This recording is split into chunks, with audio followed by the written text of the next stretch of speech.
Bonjour tout le monde, je suis très contente de vous retrouver et vous avez vu, en plus, je vous fais une belle vidéo bien joyeuse pour vous changer les idées. On va parler virus, super virus, coronavirus, ça va être super. Non mais restez, je vous promets c'est intéressant, je vais vous proposer un grand roman où l'épidémie n'est que le point de départ de toute une aventure qui s'inspire beaucoup d'un très grand roman de fantasy, du grand roman de fantasy, vous devinez lequel. Et le second livre dont je vais vous parler s'attaque directement à l'épidémie que nous vivons en ce moment, mais vraiment pour nous aider à la remettre en perspective. Alors, on commence avec ce beau bébé 2400 pages de Stephen King, je crois que vous connaissez, ou Stephen King, vous prononcez comme vous voulez. Il s'agit du Fléau, The Stand en VO. Donc ça démarre effectivement par une grosse épidémie, mais alors violente, qui décime plus de 99% de la population mondiale en un peu moins d'un mois. Donc voilà. Donc en l'occurrence, et c'est très important pour aussi l'interprétation du livre, c'est un virus qui s'est échappé des laboratoires de l'armée américaine. Oups. Donc voilà. Et en fait, ce qui va se passer, c'est qu'on va suivre les quelques survivants qui sont disséminés aux quatre coins des États-Unis. Alors par contre, oui, c'est une épidémie qui touche le monde entier, mais Stephen King choisit de se focaliser sur ce qui se passe aux États-Unis, puisque c'est là aussi que va sévir le grand méchant de l'histoire, l'homme en noir, le Darkman, qui est un personnage un peu surnaturel que tous les survivants vont commencer à voir en rêve et qui va leur faire vivre leur pire peur en rêve. Heureusement, un peu plus tard, les survivants vont aussi rêver d'un autre personnage nettement plus rassurant, Mère Abigail, qui elle n'est pas une entité surnaturelle, mais qui est tout simplement une très vieille femme qui vit dans une petite bicoque au milieu des champs de maïs et qui va leur dire venez à moi. Donc deux camps vont un peu se former, un autour du Darkman, de l'homme en noir, et l'autre autour de Mère Abigail. Le gros point fort de ce roman, c'est vraiment ces personnages. Alors je vais vous les présenter tout de suite parce que c'est eux qu'on va suivre et c'est vraiment ce qui m'a... C'est vraiment ces personnages qui sont tellement attachants que je suis quand même allée au bout de ce roman alors que je dois bien l'avouer, il y a quelques longueurs, je vous préviens. Mais après, c'est pas désagréable qu'un romancier prenne un peu son temps, on est bien d'accord. Euh, il y a quelques redondances, mais voilà, ces personnages, on a un besoin impérieux de savoir ce qui va leur arriver. Alors je vais vous les présenter tout de suite. Le premier, il s'agit de Stuart Redman, qui est un homme qui doit avoir à peu près la trentaine. Il vit une vie un peu tranquille. Il mène une vie un peu tranquille au Texas, je crois, dans une petite ville. Il travaille dans une usine de calculatrice et le reste du temps, il traîne à la station-service à boire des bières avec ses copains. C'est quelqu'un de très discret, de très taiseux, mais qui est aimé de tout le monde. Et c'est surtout quelqu'un de très intelligent. D'ailleurs, on dit que c'est un peu dommage, il a sacrifié ses études un peu, il s'est mis à travailler très tôt pour aider sa mère à soutenir un peu financièrement son frère notamment. Donc voilà, c'est un peu tout ce que j'avais à vous dire pour Stu. Très intelligent, très réactif en situation de crise, ça tombe bien. Le second personnage, il s'agit de Fran. Fran, c'est une jeune femme qui s'apprête à rentrer à l'université au moment où l'intrigue commence. Manque de bol, elle découvre qu'elle est enceinte et elle va se trouver assez seule face à cette situation puisque quand elle l'annonce à son copain, il bug complètement, hein. Concrètement, c'est ça. Il aurait dû installer un antivirus. Donc, ce qui caractérise Fran, c'est surtout sa détermination. C'est quelqu'un de voilà qui a un bon gros caractère. Donc, en l'occurrence, elle se retrouve quand même assez perdue dans cette situation, enceinte, toute seule, voilà. Mais elle se dit bon, bah écoutez, je sais pas comment, mais je vais y arriver, je vais m'en sortir. Alors toi, tu veux pas assumer, c'est pas grave, je fonce. Ça, c'est Fran. Ensuite, on a qui Nick, qui est un peu mon chouchou personnellement. Alors Nick, c'est un tout jeune homme, il a la vingtaine. Il se balade un peu aux quatre coins des États-Unis, de petit job en petit job. Il est sourd-muet, il est très intelligent comme Stu, mais lui, il est surtout très observateur et très moqueur, mais il a le cœur gros comme un bubon pesteux. Et le dernier que je vais vous présenter, on suit quelques autres personnages, mais je vous présente vraiment les principaux. Le dernier, c'est Larry, c'est un musicien. Alors, son histoire est assez cliché en tout cas au tout début, mais heureusement, un petit super virus vient bien pimenter tout ça, heureusement. Donc oui, Larry, c'est un peu le cliché du musicien qui vient d'avoir son premier gros tube et qui a déjà dépensé tout son argent en alcool, en drogue et en fêtes, voilà. Donc tout ce petit monde va devoir s'organiser, ils ne savent pas trop comment, pour faire face à l'homme en noir qui a un pouvoir. Alors certes, il a des pouvoirs surnaturels, mais qui ne se manifestent pas forcément de manière complètement spectaculaire. Surtout, sa force, c'est qu'il s'organise très vite, qu'il s'arme très vite, et que concrètement, il veut prendre le contrôle de tout le machin, du monde entier. Vous savez, gros méchant, rire diabolique et tout ça. Non, vraiment, il est flippant. Hein. Il est flippant, il est un peu hystérique, il est un peu fou, mais il est très flippant. Donc voilà, ça va être une quête un peu insurmontable, comme dans Le Seigneur des Anneaux. Alors pourquoi je vous parle du Seigneur des Anneaux? C'est parce que Stephen King y fait énormément référence implicitement et même explicitement plusieurs fois. Donc on a cette idée de... Voilà, dans Le Seigneur des Anneaux, on doit sauver un monde de la destruction. Chez Stephen King, l'enjeu, ça va plutôt être de voir qui va le réorganiser.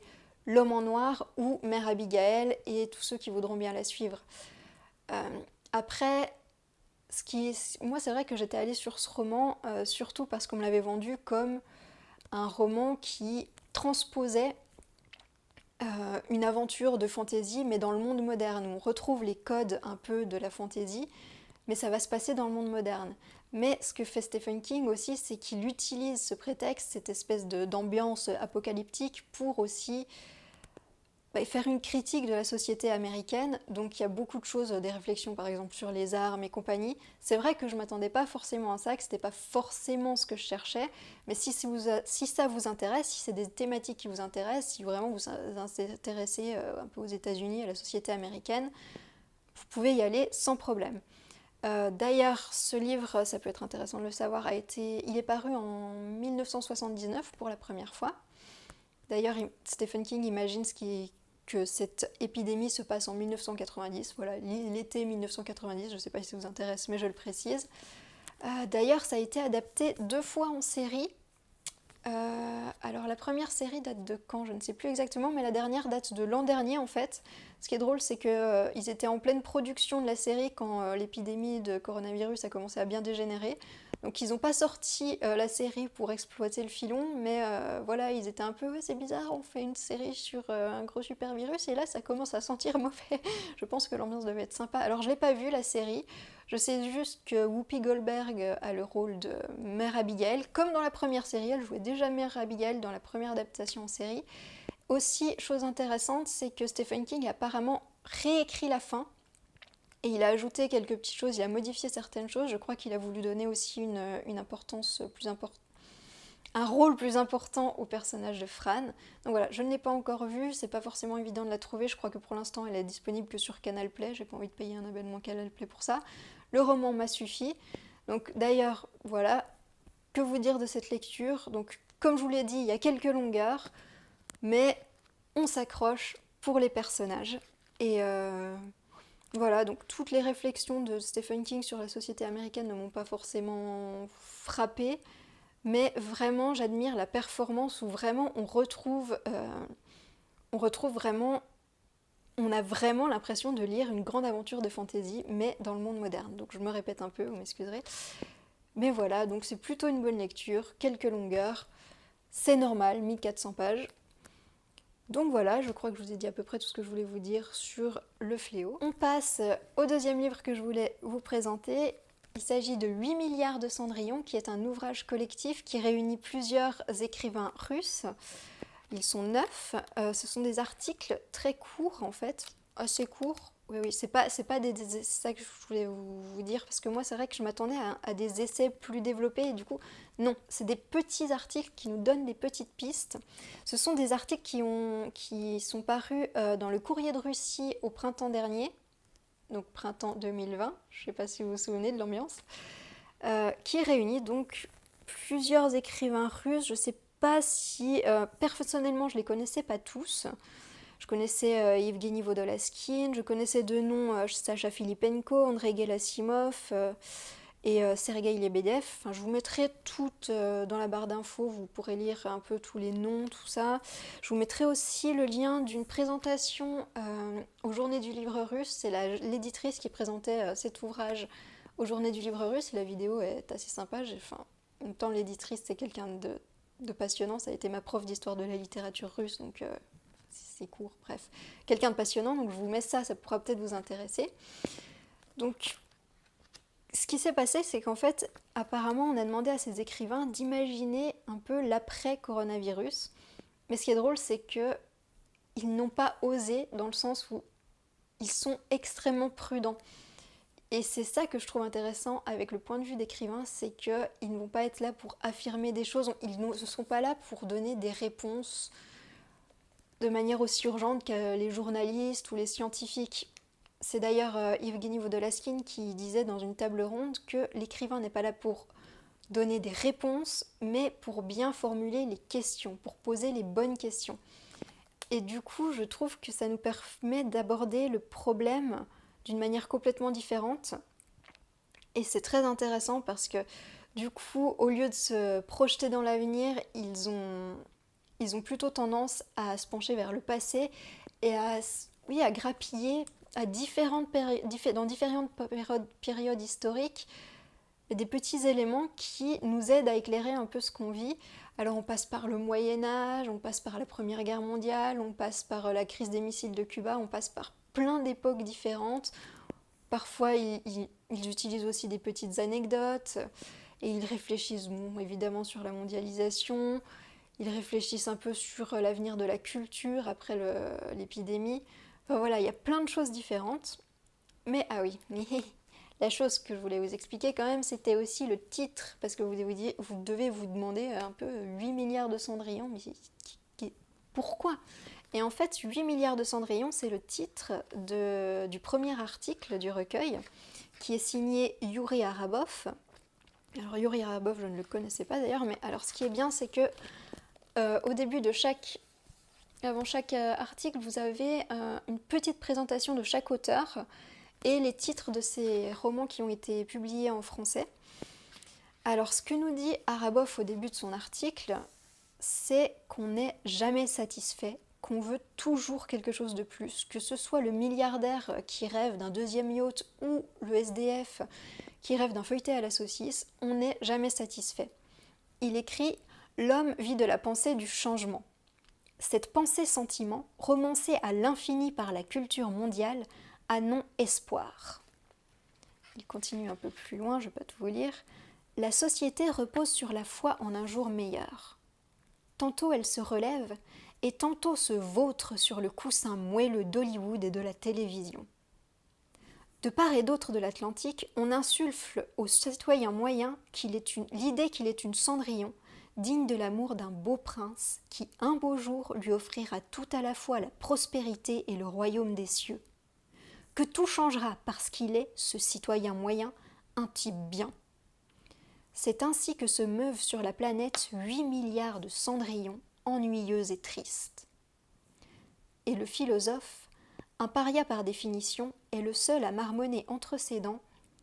En fait, les gars, vous n'êtes que des brutes épaisses, et il n'y aura, mes pauvres misères, que la terre-mère humide pour vous amender. Voilà.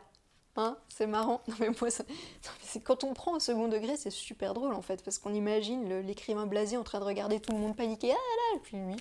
Mais vous inquiétez pas les enfants, tout va rester aussi merdique que d'habitude, c'est tout. Moi ça me fait rire. Et si ça vous inquiète, je peux vous dire que tous, heureusement, ne sont pas aussi désabusés que Arabov. D'ailleurs, pour le prouver, je voulais vraiment vous parler du tout dernier, du coup je vous parle du premier article et là du dernier, qui est de Evgeny Vodolaskine, que je vous conseille d'ailleurs, je vous conseille de découvrir son œuvre. J'ai lu 2 de ses romans jusque-là et je n'ai pas été déçue. J'ai lu Les 4 vies d'Arsenie et Brisbane, qui est le dernier qui est sorti aux éditions des Sirtes. Donc oui, je trouve que son texte clôture très bien le recueil parce que déjà il est moins désabusé et il est très intéressant en même temps. Yevgeny Vodolazkin est vraiment quelqu'un de passionnant, donc je vais vous le lire. Pas en entier, évidemment, mais je trouve que le début est très intéressant déjà. Une vieille parabole anglaise met en scène un paysan bavardant avec un marin. Il apparaît au cours de leur passionnant échange que le père du marin, marin lui-même, s'est noyé au cours d'une tempête. Bien plus, de nombreuses années auparavant, le grand-père du marin avait péri de la même façon. Le paysan, vaguement raisonneur, déclare à son interlocuteur qu'à sa place, il n'aurait jamais pris la mer. Dépité par cette conclusion, le marin lui demande à son tour comment est mort son père. Le paysan explique qu'il s'est éteint dans son lit, entouré de sa famille. La question des circonstances de la mort de son grand-père entraîne la même réponse. Le marin réplique alors, rond de fumée sortant de sa pipe, qu'à la place du paysan, il ne se serait jamais couché dans ce lit. D'étrange façon, cette parabole me fait penser à notre situation pandémique actuelle. Un lit, des morts et notez une conclusion paradoxale. Alors, je ne vais pas vous lire tout l'article non plus. Il fait notamment un parallèle avec le nombre de morts sur la route et le fait qu'on n'arrête pas pour autant d'utiliser des voitures. Il dit bien qu'il ne me remet pas en cause les informations qui lui parviennent par les médias, mais ce qu'il dit quand même, c'est que le rôle des médias est très important dans la façon dont on a perçu cette épidémie. Et ça, c'est une idée qui revient dans beaucoup des articles de ce recueil. C'est que oui, on est submergé par un flux constant d'informations et ça n'aide pas à prendre la chose sereinement. Ce qu'il dit, c'est que le drame que nous vivons aujourd'hui prend toute son ampleur dans le champ de l'information. Je ne doute pas que le grand-père du paysan soit mort dans son lit. Donc ça, il le dit pour dire oui, je sais bien qu'il y a des morts, je ne remets pas en cause l'importance de l'épidémie. Mes interrogations concernent l'interdiction d'y dormir, donc le lit du paysan. Je sais que des voitures renversent des piétons. Pourtant, je ne suis pas persuadée qu'il faille supprimer les automobiles. Le plus étonnant n'est pas l'information concernant la pandémie, mais les réactions que cette information suscite au niveau mondial. Jamais encore on n'avait fermé, à travers le globe, avec autant d'altruistes dévouement, écoles, universités, musées, cinémas, gares et aéroports. C'est cette réaction qu'il faut tenter d'expliquer, et l'explication ne se situe vraisemblablement pas au niveau médical. Donc voilà, si vous voulez lire la suite, vous savez ce qu'il vous reste à faire. Donc voilà, on arrive au bout de cette petite vidéo, j'espère que ça vous aura intéressé. Comme d'habitude, j'essaye de vous présenter des choses un peu différentes. Voilà, j'ai lu ces deux livres assez récemment, et je me suis dit que ça pouvait être sympa de faire une vidéo un peu thématique là-dessus. Et ce qui m'intéresse aussi, c'est de savoir si vous aussi, vous avez fait des lectures un peu en rapport avec le contexte actuel, assez particulier. Donc ça m'intéresserait beaucoup, savoir si ça vous a plu, comment vous l'avez fait, comment ça a affecté peut-être votre vision des choses, de la situation actuelle. Donc voilà, j'espère vous revoir beaucoup plus rapidement. Là, c'est vrai qu'entre deux vidéos, c'est n'importe quoi, il s'est passé des semaines. J'ai déjà quelques idées en tête. Vous inquiétez pas, j'essaierai de faire un sujet un peu plus romantique pour la prochaine fois. Et je vous dis à bientôt.